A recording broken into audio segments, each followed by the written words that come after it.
Now to the latest from Ferguson. The curfew there lifted overnight, but the protests and violence not ending. President Obama has dispatched Attorney General Eric Holder to Missouri. He's going to be there tomorrow. And this morning we're hearing from a friend of the officer who shot Michael Brown. ABC's Steve Osunsami is on the scene right now. Good morning, Steve.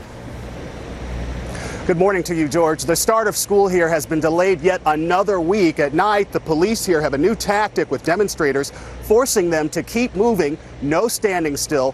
31 people were arrested last night alone, and police say many of them were from out of state.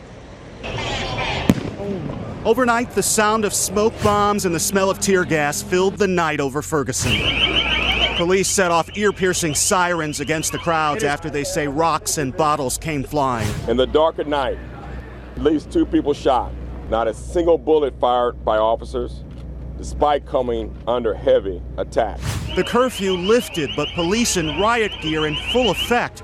They arrested 31 people, including some demonstrators who wouldn't keep moving. The state's governor sent in the Missouri National Guard, troops with guns on the roofs of grocery stores, their armored vehicles guarding the police staging area. Hands up, don't shoot, don't shoot. Overnight, protests broke out in New York City and Atlanta, too, all calling for justice more than a week after the shooting of Michael Brown. And this morning, a first. We're now hearing from a good friend of Ferguson City Police Officer Darren Wilson, who shot and killed the unarmed teen. I have exchanged text messages with him just as of a few days ago. I can tell that he's struggling. I can tell that this is really hard on him. The friend is so concerned for his own safety, he asked us to conceal his face for this interview. He wouldn't speak about the shooting, but says he and Wilson played hockey for years, and he never saw his friend fight. He's a really quiet guy. He is just really well-mannered. He is very respectful.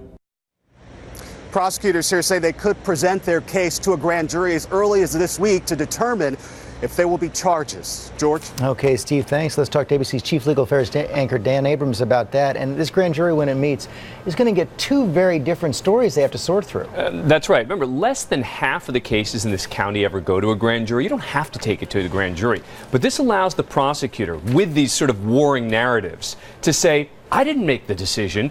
They did. The grand jurors did. The people did. But of course, how vigorously the prosecutor presents this case is everything. There's no defense attorney there. It's just the prosecutor presenting a case to these grand jurors. If the DA wants an indictment, he'll get an indictment. If the DA doesn't want an indictment or has questions, that could be a very different thing. One key piece of evidence already out there is this autopsy. How critical is it? Absolutely crucial. The autopsy and the ballistics, to me, are essential in this case. Why?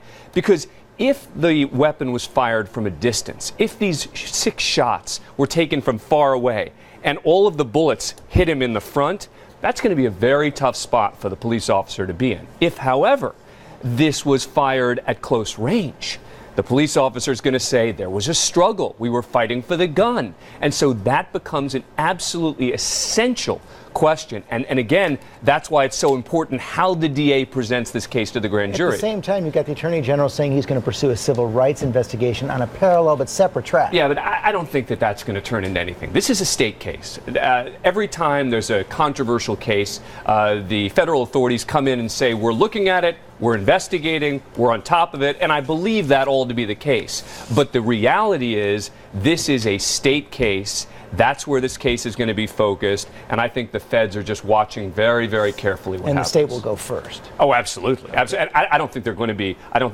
think the feds are going to be where the action is going to be in this case. Okay, Dan Abrams, thanks very much.